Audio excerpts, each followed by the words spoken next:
Hallo, goedemiddag. Ik ben Marijn Klaver. En ik ben Marianne Kloeze.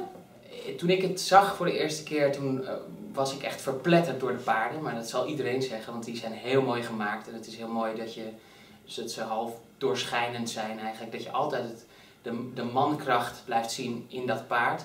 Maar tegelijkertijd dat het een echt dier wordt. Maar het indrukwekkendste vond ik daaraan eigenlijk de slow motion scènes.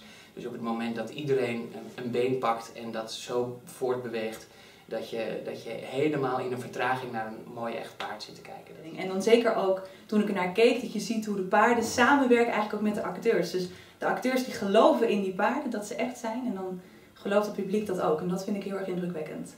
Ze kan het ook heel goed. Ik doe mijn best.